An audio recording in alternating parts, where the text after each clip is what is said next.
उचित उपकरणों यंत्रों का उपयोग करके भौतिक राशियों को मापता है, जैसे कि स्प्रिंग वाली तुला का उपयोग करके किसी वस्तु का वजन और द्रव्यमान। एक भौतिक तुला का उपयोग करके द्रव्यमान, एक साधारण पेंडुलम की समय अवधि, मापक सिलेंडर का उपयोग करके द्रव का आयतन, थर्मामीटर का उपयोग करके तापमान आदि ज्ञात करना।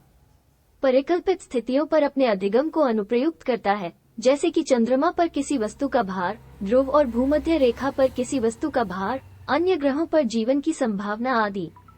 दैनिक जीवन में समस्याओं को हल करने में सहायता करता है और वैज्ञानिक संकल्पनाओं को अनुप्रयुक्त करता है, जैसे कि मिश्रण को अलग करना। ऑटोमोबाइल में सुरक्षा बेल्ट का उपयोग करता है, ध्वनि शोषक सामग्री के साथ बड़े कमरे की दीवारों को कवर करता है, इंटरक्रॉपिंग और फसल चक्रीकरण का अनुसरण करता है, रोग पैदा करने वाले कारकों को नियंत्रित करने के लिए निवारक उपाय करता है आदि। सूत्रों, समीकरणों, नियमों को व्युत्पन्न करता है, जैसे न्यूटन की गति के दूसरे नियम के लिए गणितीय अभिव्यक्ति, संवेग के संरक्षण का नियम, गुरुत्वाकर्षण बल के लिए अभिव्यक्ति, वेग समय के आरेख से गति के समीकरण आदि।